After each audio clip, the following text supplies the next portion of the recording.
Good evening, everybody, and welcome to tonight's Cabinet meeting of Broadland District Council. Just remind you that the meeting is being live streamed on our YouTube channel. So, moving on, first item, any declarations of interest? No? We're all here, so there are no apologies. Minutes of the meeting starting at page 7 of our Cabinet meeting on the 7th of February. Can I take those as being correct, or is there anything in there for anybody? No? Okay, I'll sign those off. Don't believe there's any public speaking. There's no public speaking. Can't see any non-cabinet members other than the chair of ONS, who has his own special place. So, so moving on to ONS then. So, Martin, if there's anything you want to say as we go through, please let me know and we can do that. Is there anything you want to put in at this point? Yep. Okay, thank you. Moves us on then to item 7, starting at page 15, the Community Housing and Planning panel. There's too many words in there. Thank you, Chairman. I'd just like you to receive the minutes. There's 2 items later on on the agenda, item 10 and 11, which we'll discuss then. Thank you. Thank you. We will receive those. That moves on then to item 8, the Environmental Excellence Policy panel, page 21. Judy? I asked the Cabinet to receive these. There was only one item, and that's on our agenda later. Okay, thank you for that. We will receive those minutes. That moves on then to item 9, Peer Challenge Action Plan Progress. All very exciting. Starting at page 25. So I think, Emma, you're taking us through this one, please. Yep, thank you, Chairman. So the report before you is an update on where we've got to since the Peer Challenge report was received. I think it was back in September we finalised the report. Cabinet will recall that there were 8 recommendations that were made as part of that peer review. On the back of that as well, we also had a member workshop at the end of December where there were some items that were added on to the action plan that had been proposed by officers. So what you've got at Appendix A is the officer action plan and where we've got to with that. And you'll see that I've RAG status those and there's updates on where we are with those. So you've got your update there. In terms of the member recommendations, we're currently holding, I think we've held 2 now. We've got another one next week. Joint informal working group between SEAC at Broadland and the Commercial Trading and the Customer Focus Committee at South Norfolk. As I say, we've met twice now to work through the member recommendations that were put forward. There's a few of those that I think probably the committee or the working group will propose through to Cabinet in due course, but they add to, not take away from the work that's already been done. So the final thing to say is we're expecting the peer team to come back at the end of April. That will be a discussion with us to look through where we've got to and any hurdles that we're currently facing that perhaps we may need some assistance in getting over. So that was all I was going to say, Chairman, but I'm happy to take questions. Okay, thank you for that, Emma. Okay, so we got the peer review action plan in front of us and with the updates. Are there any questions or any points on any of those for anyone? I've got a couple just to rattle off. So shall I start and see if anyone else wants to join in? On item recommendation 5, I wasn't sure we were quite focusing in the right place. So obviously we've picked up the work we've done to take forward the risk management policy and the risk assessment in that. Do we need to do more in there around how we're actually working together as the 2 councils and just picking up how that reflects? Because obviously there was the collaboration working group, which just sort of fizzled out a little bit. And it's just how do we make that come back together? And I know there's now some good work going on between the 2 SEAC, and I can't remember the South Norfolk CTCF, and whether we need to just bolster up a little bit with some of that information. I don't know what you think. Yeah, so I think particularly in recommendation 5, that was one of the ones that the working group looked at last week, and there was a lot of discussion in there around actually how we can further bolster that collaboration. So a lot of that was around how we can look at the panels and how they can work much closer together and actually have joint meetings, so that if a report is going to the same panels or the same policy committees, let's do that jointly. Absolutely, there'd need to be decided singly at each cabinet, but there's definitely the will to have a look at that, and there was a lot of discussion around how that could work really, really well. There was also discussion around the scrutiny work programmes of each council and actually aligning those and getting scrutiny to work jointly together as well going forward. So that was quite a constructive conversation. And then there was also some of the what I'd call the softer side, so the kind of the getting together all of the councillors and trying to make sure that actually we all kind of know each other, speak to it, or you all know each other, speak to each other more. And we talked about, obviously we've got the elections in May, the 4-year training plan, all of those training sessions are joint. So there will be the ability from day one, particularly for new members on their induction day, to meet counterparts at each council. So it was very much about starting that in the right position going forward and keeping that joint. So I think that work will come through this group.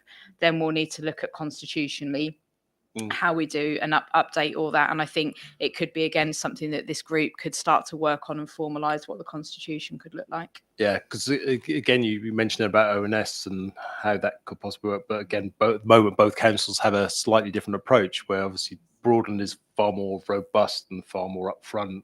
South Norfolk seemed, as I understand it, seemed to deal with items as are needed appropriately.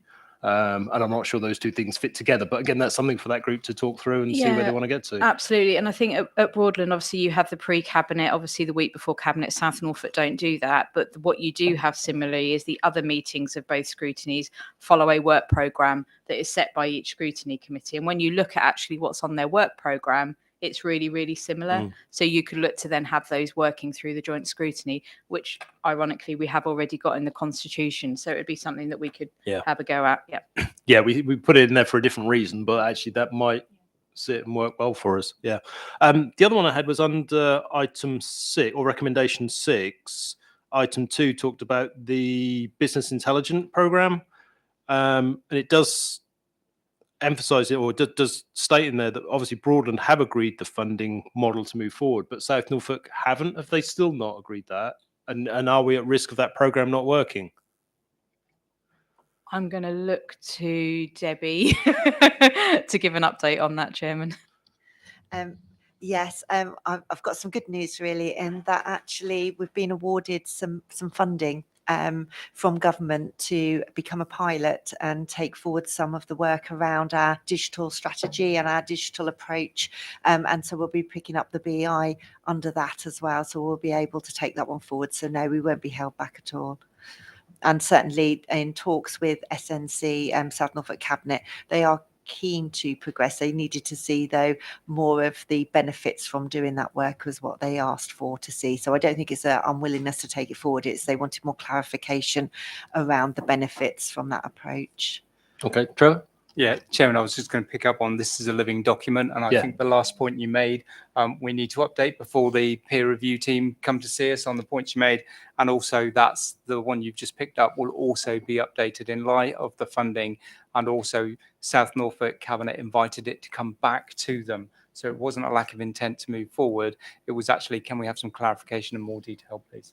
Okay. And I guess I can see the alarm in the finance portfolio holder's eyes or face. Obviously, we've put some money aside to go into this. From the what the director of resources just said, does that now mean that frees that money up, or do we still need to put that money in as well as the money that we've got as grant funding? Yeah, the money we've been given will do more than just the BI. So we do need to put the money in, and there's an ongoing need to fund that programme of work. But this just allows us to take it forward and also look at how it interacts with other digital areas too. For instance, the CRM and things like that. So it allows us to go bigger and bolder, I suppose, quicker. Okay, but then that doesn't still answer the question, is when is South Norfolk going to put the funding in to match Broadland to enable that to go forward, I guess is our question we're trying to get to the bottom of. Chairman, so I understand the question. It would be wrong for this cabinet to try to second guess where South Norfolk cabinet is going to go, or for me to try and determine that on your behalf. However, we will make sure that the funding arrangements that you've put in place are matched by South Norfolk if that work is to proceed under that funding. So you can have assurance that there would be appropriate funding from South Norfolk if the Broadland funding was to be allocated. In the first instance, as Debbie's just said, there is the opportunity of this funding that's been allocated under the government's IT programme, which will allow us to progress while South Norfolk considers a paper in due course. Trudy? You'll remember one day. I'll get it. I just wonder, so the 750,000 that we've been awarded isn't at risk if for some reason or other South Norfolk decide not to go ahead with any funding? No, we'll move forward within the budgets that are available, and we will look to utilise the Broadland specific allocation that you've made commensurate with any match from South Norfolk. Or release it if it's not needed so that we can redeploy it. Because that's Chairman, really our question is if it's not needed there, can we use that funding somewhere else? Because funding is limited. So, yeah. Yeah, but we would anticipate it to be used, but yes, of course. Do we have any idea of the timeline that South Norfolk will come back? Because, I mean, is it that we need to, as a council, we need to express our disappointment that that has stalled, or are we still on track to deliver that project on time? Sorry, I haven't got the report with me on the delivery plan, so I don't know what the timescales that it's working to are and whether we're now slipping. The work has been being progressed, and we haven't taken our foot off the pedal from progressing that work. I can't remember the dates in the delivery plan off the top of my head either. Which again sounds dangerous if you haven't got sign off from South Norfolk in agreement to do it. But Jonathan, you wanted to come in? Yeah, I was just going to say, as far as I know, all the projects are being worked on. The funding is obviously coming forward where we had agreed our side of the funding. So that was obviously that South Norfolk wanted the more information. The 750 has come in on top of that. And that obviously then opens up a lot more opportunities. But obviously the funding is to do things that can then be rolled out to other people. That's what the funding is for, to lead the way on things. So yeah, there will be, as far as I know, no delays in any of the projects we were working on, because they were all looking at working down the line with the things like the CRM and everything anyway. So there hasn't been a delay, but obviously, yeah, the funding would have to be matched equally to do any of the projects. Yeah, which again comes back to that key thing is we don't have that commitment from both councils at this point in time. So, okay, so we need to wait for that. Perhaps hopefully that will get updated so we'll see it on here or in the delivery plan. Fran? Slightly different thing. Going back to your first point, I wanted to ask a question about the panels, because obviously the panels at Broadland, the cabinet members are ex officio. Is that the same with South Norfolk? I just wondered, because if we were going to have joint, I really would welcome joint panels. Don't get me wrong, I absolutely think it's a really good idea, because obviously it saves officers a great deal of time, to be frank. So I think it's a really good way to work. But I just wondered if there was that difference. So it's slightly different. So but the remit of whether it's a Broadlands panel or a South Norfolk policy committee, the remit in the terms of reference are really broadly very, very similar. The only slight difference that you note is that Broadland panels, there's ex officio portfolio holders go.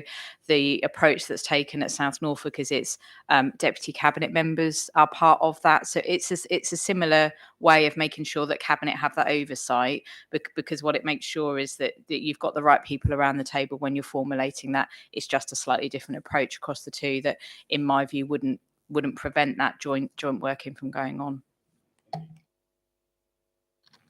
Joe?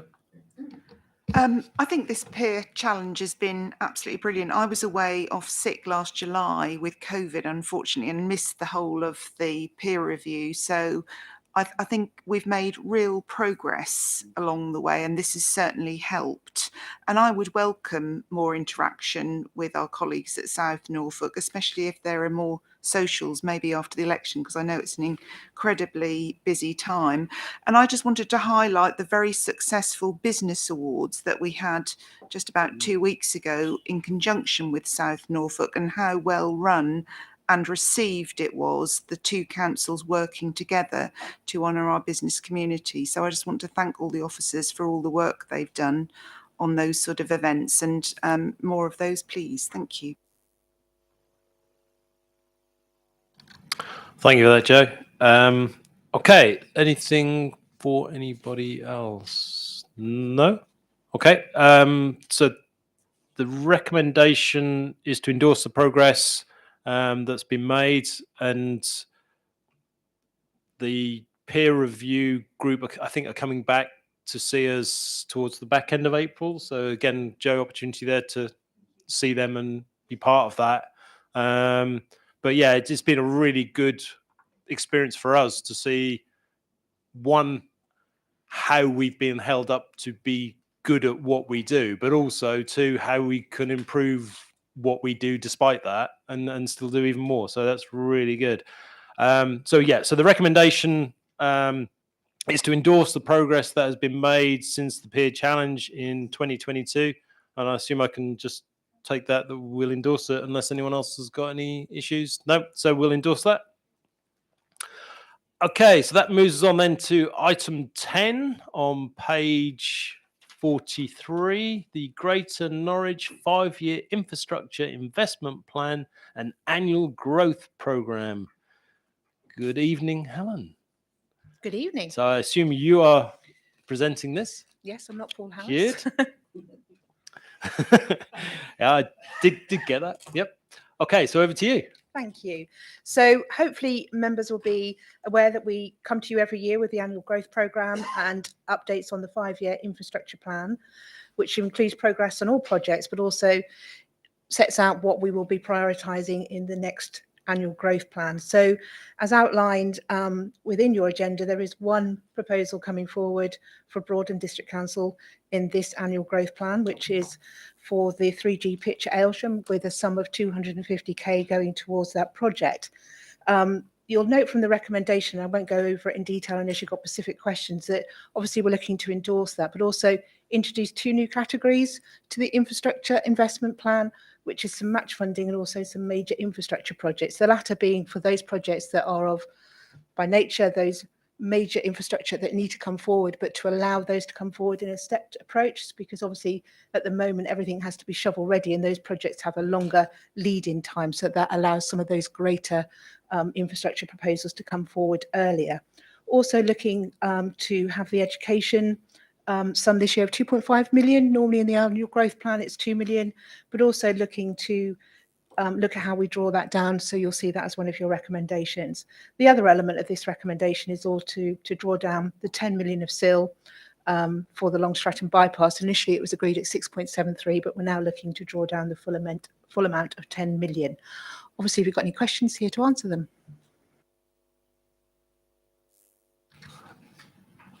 That's not in the recommendations.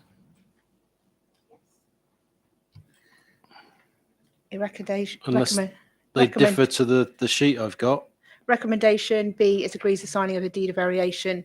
Okay, yep. So that the deed of variation, the change is the yes. Yep. You had me worried then. Okay, no, that's good. Didn't quote the number, so yeah, no, that's fine. No, I know what that stands for now, so that's good. You did look worried for a moment there. Okay, so we've got the infrastructure investment plan before us, and also the annual growth program linked to that. As Helen said, there's one new project in there for Broadland this year. Obviously, there are many other projects already running for Broadland, which is good to see that they're now progressing to a way that is good. Again, we need to look and think about ones for future years and start to make sure that the pipeline of those flows through. But again, yeah, it just shows how well the Greater Norwich area, the three councils, Norwich, South Norfolk, and Broadland, work together in pooling their fund and then delivering significant infrastructure improvements right across the Greater Norwich area. So it's really good to see how that works. So the recommendations are on a page, and I can't find the page number now. I'll get there in a moment. Page 50, yeah, thank you, James. So, yep, they're on page 50. And I'd just like to recommend to Cabinet to recommend to Council the recommendations before you. So that's A1, A2, and B, with an amendment to recommendation B, where it currently states that it's the portfolio holder for communities, housing and planning. That should actually fall to the strategic planning side, so it actually falls to the policy one. So that actually changed that to leader. So that's the recommendations that I would put to you. Fran? Very happy to second that. Thank you. I think it's really good, as you say, the way we work together to get so many infrastructure plans in place. You know, many of the projects are, well, they're all very beneficial to ourselves. You know, Broadland and the greater area, really. I mean, many of them on the way, Broadland Country Park and Birmingham Country Park, which are coming along, which are great projects. So very, very happy to second. Thank you. Thank you for that, Fran. Judy? Yes, could you just tell me a bit more about the new category of major infrastructure projects, and how's that going to fit in to the way the system works? And, you know, is there any danger of major infrastructure projects drawing money away from some of the slightly smaller projects? I mean, there's so many things around these days which has got infrastructure in its name. Yeah, I think it's envisaged that actually it's allowing some of those projects that we would be going via the combined SIL pot, but at an early doors to highlight that would be coming forward, because at the moment you can only sort of use the funding once you've got it shovel ready. So we have to agree by all partners. So obviously it's something that Broadland District Council can have a say on, and also all these proposals go forward to the Greater Norwich Growth Board. So it just allows greater flexibility for some of those major SIL projects that we want to come forward early in a staged approach. So it's probably funding that we would have given to those projects, but allows them to have that earmark to get match funding elsewhere. So it's bringing them early within those proposals. But I think it's just to remember that obviously we have representation on the Greater Norwich Growth Board. They've already endorsed this approach to allow such projects to come forward, but ultimately all of the authorities need to sign up to that and make sure those projects are coming right in a timely fashion and what we want to come forward as our priorities in accordance with the criteria that we've already agreed to. Can you think of an example of a project that could fit with? Because I think where Judy's coming from is trying to understand where that change is necessary. Because, for example, one that jumped into my head would be the Long Stratton bypass, but actually that's always been in there, so it could work for that, but actually didn't need to. So yeah, and Phil's waving his hand if you want to. Yes, because he was probably at the Greater Norwich Growth Board when it was discussed. So yes, I will refer to my director. I mean, I think one obvious example, not in Broadland, but East Norwich, is clearly there'll be infrastructure elements associated with East Norwich that may want to call upon the pooled SIL pot. Now, because at the moment the criteria is it has to be immediately deliverable, ideally the next year, whereas East Norwich will have a much longer burn. So it's trying to say, actually, as we look ahead as a Greater Norwich partnership, recognising that East Norwich is absolutely a key priority for the partnership, it may well be, and you're looking for an example, it may well be that Norwich would say, can we look at perhaps meeting some infrastructure needs for East Norwich, but in that much longer term planning? Thank you. Could I? So I'm trying to think of a Broadland equivalent that might work with that. So, for example, would the safe crossing of the A140 at Aylsham, linking Aylsham to the BVR, sort of fit into that, or could fit into that sort of thing, because we don't quite know how, because the feasibility is not being completed yet, but that could be something that ends up being a major piece of infrastructure. Yeah, I'd say that sort of major, by its very definition, the crossing at the A140, important though it is, wouldn't fall into that category of being major. And this is the danger of me using this example. I know, because Guys, just you don't. Okay, that's fine. Yeah, we don't. Thank you for that wisdom. If you were looking, I'm quite happy to throw you that spade if you want it. no, that's fine. That's fine. No, I think I better judgment. No, so the crossing at the A140 in Aylsham would not be large scale enough. In reality, the challenge with that is we should have been able to get the feasibility quickly and then deliver quickly. It was clearly the feasibility and traffic surveys were held up through COVID, and it's never really got that momentum back again. So that did not because of its scale or the nature of that project. It's simply because it got held up in other things. So you'd have to think of another major piece of infrastructure that we may want to deliver in Broadland in the future that would have that longer term lead in. Okay, thank you. Judy, you wanted to come back in. So I was going to say, if I've understood it all correctly, it's really to earmark the funds for some very, very big projects. Yes. Yeah, that's a good way of looking at it. Yes. And Yes. so they're not shovel ready, but they want to make sure they can get the funding when they are ready. Absolutely. Prior to being spent on something else Yeah. that actually may not be as a high priority, but is ready to go. Yeah. Yeah. Yeah. Right. Because we can only spend the money once. Yeah. Okay. Joe? Thanks for that, Helen. That was really interesting. Just a point of clarification on the payment to children's services.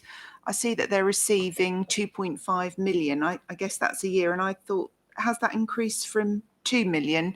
And the other part of my question is, it looks like a further amount could be lent to front fund education projects and will be allocated against borrowing. Can you just clarify that, please? Thank you. Yes, that's great. As a rule, we've only given in the annual growth plan 2 million to the education, but they requested 2.5 million this year, and that's been agreed. But it does also set up how we could give them some more funding, subject to them obviously being within the Greater Norwich and obviously those schools within the plan period. So yes. Joe? Sorry, if I could just come back on that. It mentions 4 million. So is the 4 million the pot that they could borrow from to front fund other projects? Is that the limit on the front funding, please? That's my understanding as outlined in paragraph 1.39. So that is that major infrastructure alongside the allocation to support those categories. I think that's correct. Phil can correct me if I'm wrong, but that was my understanding what the growth board were indicating, that they would like that ability to do that. I think it's actually, it's outlined in paragraphs 1.38 and 1.39. Yeah, an interesting 1.38, 1.39, bizarre numbering. I think that doesn't relate to schools, which is what the question was. I think that's you're to right. do with So the the new categories pots. is the 4 million. You're right. I don't specify the amount that could go to education based on that recommendation. You're right. Thank you, Chair. Okay. Any other? Jonathan? Yeah, I was just going to say, I think this fund is really showing that we can do small projects such as Harrison's Wood and the Strumpshaw Pit Circular Walk. Obviously, bigger projects like the Broadland Country Park, which is an amazing 140-acre site, and obviously then infrastructure like the Broadland Northway.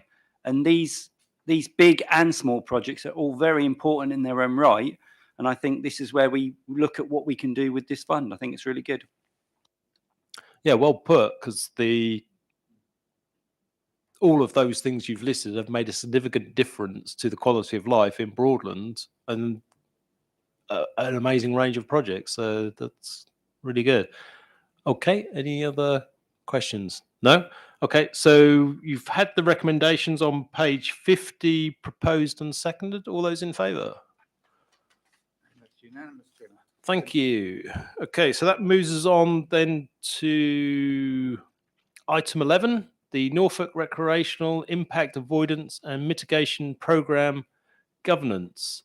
I much prefer GRAMS. It just rolls off the tongue much easier. Okay, so page 153. I take it you're doing this one as well for us, Helen? Yes, Chair. Thank I'll you. hand over to you. As you said, the abbreviation of what we're talking about today is RAMS. So that's the Recreation Impact Avoidance and Mitigation Programme. So this is about the governance of how we will collectively spend the sums that we collect through every dwelling that has an impact. So the purpose of this report is obviously to agree the proposed organisational structure to enable the effective and efficient implementation and delivery of the RAMS strategy. So it's going to work a bit like we do the pooled SIL with our Greater Norwich partners. So the green infrastructure and RAMS was prepared by the 8 local authorities and now adopted. So we've done that element of it. This governance is needed to deliver the mitigation necessary to avoid the adverse impacts from the in-combination impacts of residential development at internationally significant designated sites. We need a coordinated approach to deliver the joint cross-boundary mitigation projects to protect these habitat sites. So the recommendation before you is to do this, we need a member board. That's part of your recommendation, to appoint a RAMS delivery officer, and that will be funded by the sums that we collect, and to authorise the county council to act as the accountability body for delivering and collecting the sums of money. And the recommendations are outlined on pages 153 and 154 and summarised at 158 as well. Thank you, Chair. Okay, thank you for that, Helen. Yeah, so just running through this, it's interesting the way that it refers back to, as we from the previous item, we talked about the good work of the Greater Norwich Growth Board and replicating the way that's governed and how that works. But I don't quite see that in what it's talking and the method that it's using to deliver. So it seems to me to be missing a point where it doesn't come back to the council to effectively agree the way forward. So we would like to just change the recommendation to reflect that. So as you said, the recommendations are on page 158. Recommendation 1 stays as it is. Recommendation 2 would now read, agrees to establish a Norfolk RAMS board comprising I can't even say the word now. Thank you. Representatives from each of the Norfolk authorities to set and oversee the delivery of the RAMS programme, subject to agreement by the council. So that just changes that a little bit. And then the recommendation 3, again, because it's just it sits across almost the 2 portfolios, being the planning one and the strategic planning one. Again, it just needs to come back to the strategic planning one, so it needs to sit with me rather than Fran as the portfolio holder. So we just need to just change that in recommendation 3, that the delegation is to yourself and to in consultation with me or with the leader. So that's where those need to change. So I would just put those recommendations to cabinet. Fran. I'm happy to second that, and I just think this is a really good thing to put in place, really. And once again, it shows how we work so well together with our partners to actually improve the lives of everyone in Norfolk, really. Bottom line, I mean, many of the projects we spoke about on the last item help to do that. They help to actually mitigate, so very happy to second it. Thank you. Okay, thanks for that, Fran. Any questions or anything for anyone? Joe? Thank you. I did have a good look through the report, but I couldn't see how much this would cost each house? And is it the same for all authority areas throughout Norfolk? Thanks, Helen. Yeah, so the fee setting was agreed as part of the adoption of the initial, can't speak either, GI RAMs. And at the moment, as it was set, it was about £185.65, but that is index linked, so it's just over 200, and that's the same for every collecting authority. So that is really important, that the same amount is for all local authorities to implement, and that's index linked and already been agreed. So it's about 210, I think, with index linking at the moment. And that's the same for each house, regardless of the size of house. Yes, one dwelling. One dwelling. Yep. Okay. Any other questions, Jonathan? Yeah, with regards to the delivery officer, obviously in the notes it does say about it being hosted by Norfolk County Council. Would we have input into the employment, or would that just be Norfolk County Council employing someone and then saying this is the delivery officer? As a rule, we would delegate that to the employing authority. Often as part of the interview panel, they will have another officer from one of the councils. We're obviously not going to have 7 people on the panel, but as a rule, when we've done it, when we've hosted a post, then you would invite somebody else from the other authorities. Need to make sure that is in place, but as a rule, we normally trust that authority to do that. But obviously, the collection of the money, the administration of that can be used to fund that pot. It's very similar to the Greater Norwich project offices, where that is employed also by the county council, but actually we directly fund that through a contribution, doesn't come out of the SIL pot. And sorry, just picked up on a point you made there, but Norfolk County Council are actually going to be the collecting body. How are they going to do that? Do they have a mechanism to do that? Yes, so this recommendation is seeking at the moment any money that we've collected, and that hasn't been that much to date. We've held on to it because this governance isn't in place as per the recommendation, that each of the Norfolk authorities then actually hand over that sum contributions to the county council, who hold and then are accountable body for that responsibility. So this governance is actually agreeing that. So at the moment, we haven't transferred any money because this governance is in place for the county to collect it. Yeah, thank you. I get that, but it's the other side of it. How will the county council know to charge?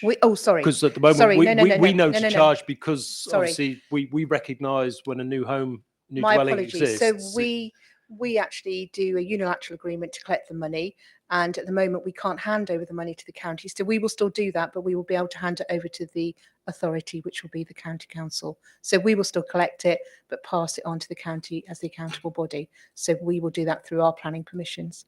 Yeah, that makes sense now. Yeah, sorry. It was Yeah. in the language and the way we put it over. So yeah, we collect it and then pass it on. At the moment, we can't pass it on because we haven't got the governance. And that's the same for all of the councils across Norfolk. Yes. Yeah. Okay. I'm glad that's clear. Any other questions linked to that? No? Okay, so we have the recommendations at page 158, which have been proposed and seconded. And recommendation 2 and 3 have been amended. So all those in favour? Thank you for that, James. That moves us on then to item 12, council tax second homes premium. I'll hand over to you, Trudy. Thank you, Chairman. Okay, as this policy is not yet passed legislation, meaning we will not be able to adopt it until 25-26 if it's not passed legislation by the end of this month. And there's also a need to write a detailed policy which would come forward. I'd like to propose we defer this item until the policy is written for further consideration, please. Okay, thank you for that. I'll second that from the chair. All those in favour? Okay, so we'll defer that one. Thank you. That moves us on then to item 13, the adoption of updated regulation of investigatory powers and policy, or powers policy, sorry, at page 165.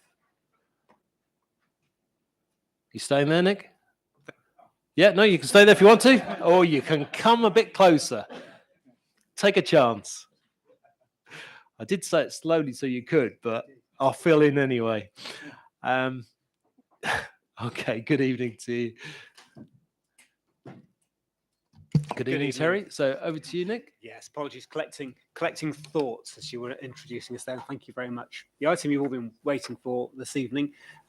This is an update to our existing policy. It's quite a substantial update to the existing policy. I have a role as the Senior Responsible Officer for Regulation of Investigatory Powers Act and our formalities under that. And Terry Munro has taken on the role of RIPA Coordinator, which is somewhat more challenging because that involves making sure that we are in the right place on the activities that we carry out. As a public authority, we at the council have responsibilities for protecting the public and community safety, and that may mean that we encounter needs to investigate, carry out surveillance, or carry out enforcement. But as a public authority, we fall under the Human Rights Act, and in particular the right to privacy, and that's what we're referring to tonight. The surveillance that's the subject of this policy will be directed surveillance, and that may be covert. And covert means it's not announced on our website and it's not declared in every instance. And catching fly tippers, if you declare yourself in advance, it makes it very difficult to catch fly tippers in the Act, for example. So whilst we might carry out surveillance, and covert might mean we haven't said we're there in advance, covert might simply mean that an officer doesn't show a badge. Maybe as simple as that. What, as a Tier 2 local authority, we won't be looking to do is to carry out intrusive surveillance, and that's normally something carried out by the police forces and by the intelligence and security services. So just to make that distinction. So we recognise that our surveillance could include direct officer-led investigations and observations. It could include social media inquiries. Those will commonly be made by members of the public, but when the local authority does it, that may be termed as surveillance, and we have to be quite careful that we stick within the rules when we do. The use of camera technology, for example, for fly tipping, and access to communications data. So there'll be typical activities. There's a series of legislation and codes of practice, and we have oversight from the Investigatory Powers Commissioner's Office, and they will make inspections periodically.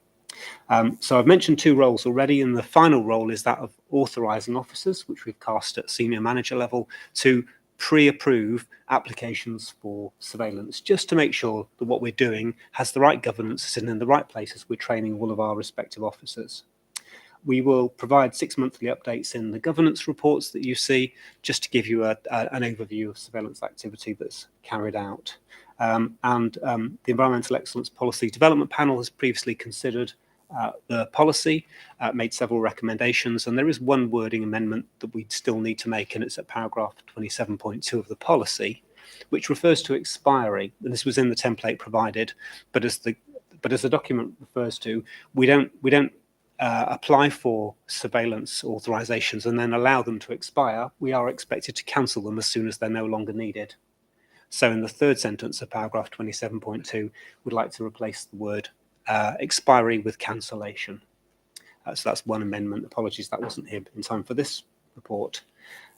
Just to draw attention to several aspects of the policy, at section 17, the policy provides that any agencies, and that might be contractors operating on the council's behalf, may carry out activities. Just for clarity, we would be expecting any agencies or contractors to fall under the council's policy, and that means we've got certainty of what that policy contains, and the approval will be done within the local authority's officer body. At section 16, the policy refers to internal investigations. We've clarified with our consultant internal investigations, which are not a core function under the regulatory acts. They're not focused on criminal legislation, and they fall entirely outside of the expectations for regulatory control. So where internal investigations are carried out, they won't be something that's normally subject to the policy.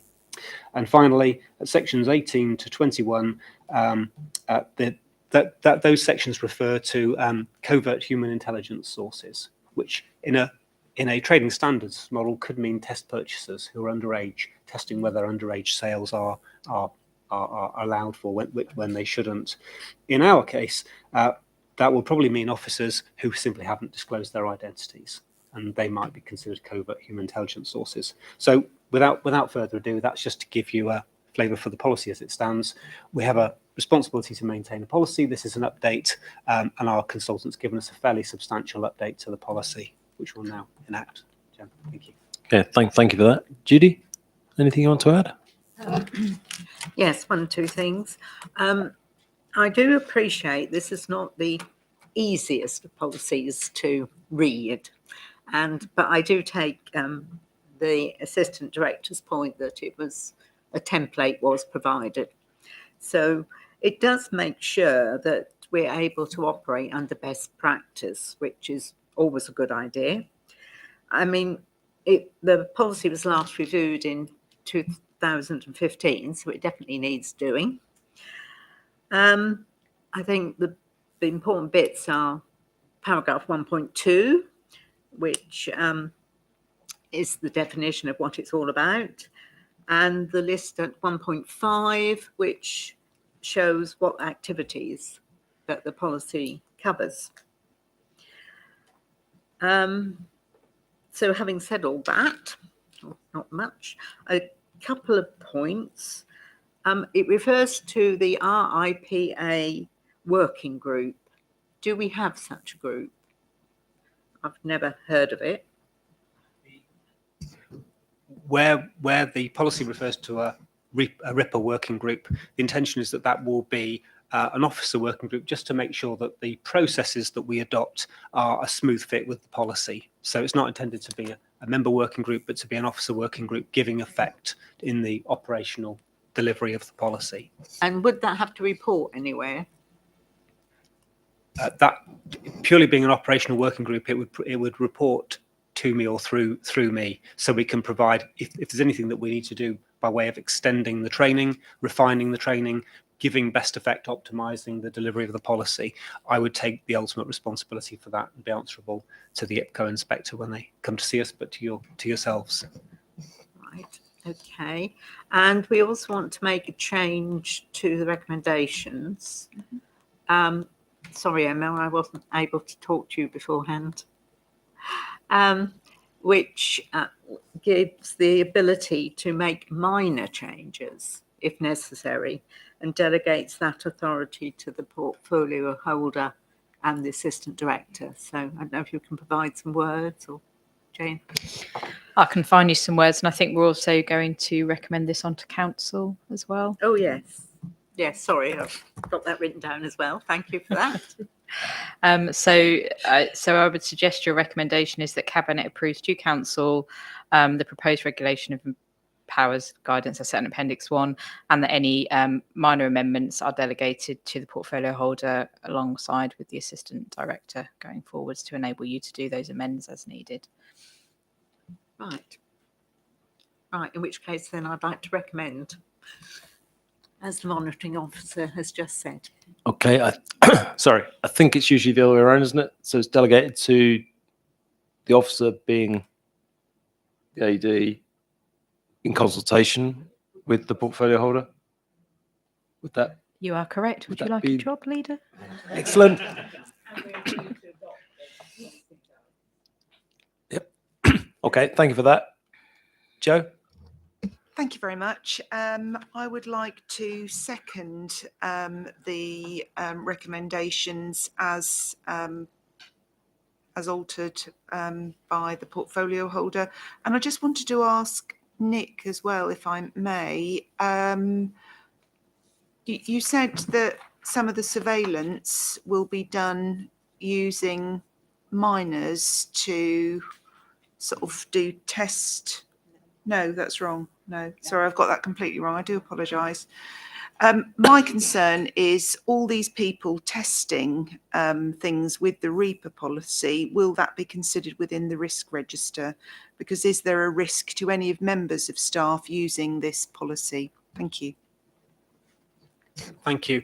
Sorry, I was providing a comparison where the county council uses miners to carry out test purchasing, because they should not be able to buy cigarettes or alcohol at a young age. So I was making a comparison. That's not something we would normally do. There is a rare provision where that might on occasion happen, but if we did, we would probably consult our trading standards colleagues and ask them to operate that on our behalf, because they're so familiar with using that. But that would be very rare that we would do that.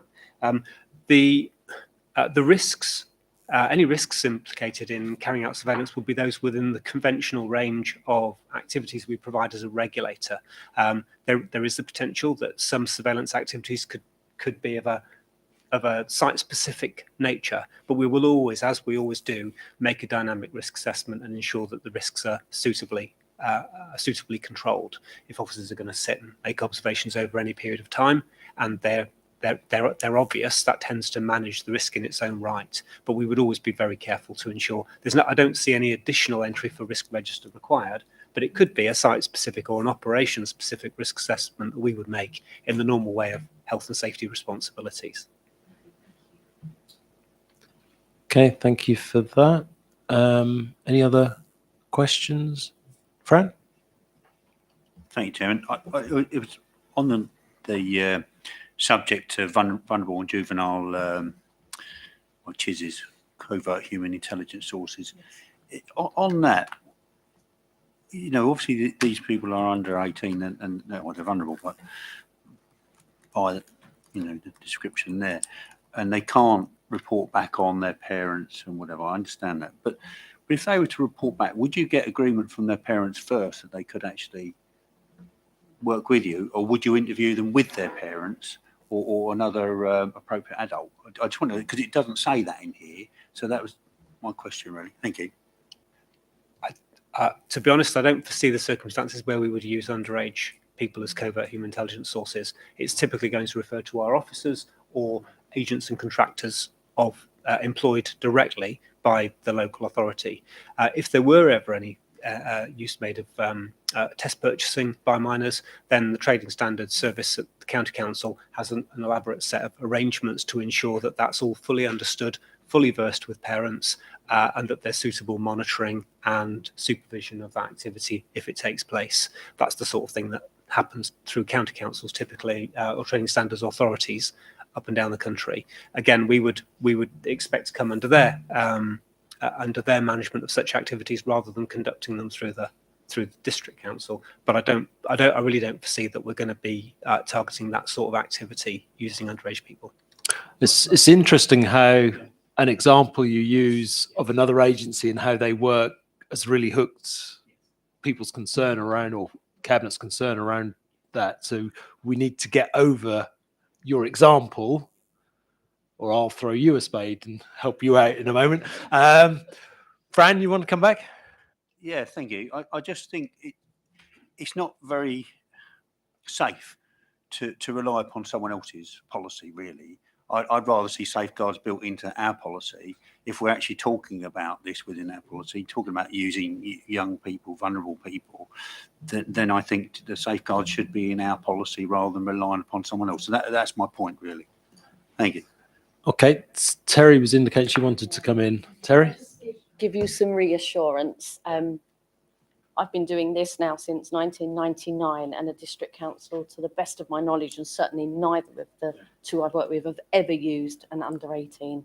It is primarily the remit of Norfolk County Council, and I agree with Nick. I understand your concerns, and I'm happy to elaborate on that section to reassure members, but in living memory, we've never done it. Our focus are over 18s, obviously, for most of our regulatory work. Chair, I will accept your spade and stop digging, and say that was an unfortunate. I was trying to make to contrast with things we won't do, and that's an area where I don't foresee any prospect of us using underage. But of course, now you've opened it up, and Cabinet have become concerned about it. Can I suggest, as suggested by Terry, that element of the policy is expanded just to pick up the safeguarding issues that have been raised? Yes. And obviously, with the delegation that was suggested to yourself with the portfolio holder, perhaps that can be expanded. Chair, absolutely. We'll make appropriate amendments to the policy, either to rule that out in its entirety or to make sure that safeguards are in place. Yep. No, that would work. Yep. Okay. Any other questions or anything? No. Okay, so the recommendations are on page 172, or recommendation is on page 172, as amended by the portfolio holder and has been recommended and seconded. All those in favour? And that's unanimous. Thank you. That moves us on then to item 14, the forward plan, page 189. Cabinet are being asked to note the forward plan. Is there any questions or clarity required from any of Cabinet before we do that? No?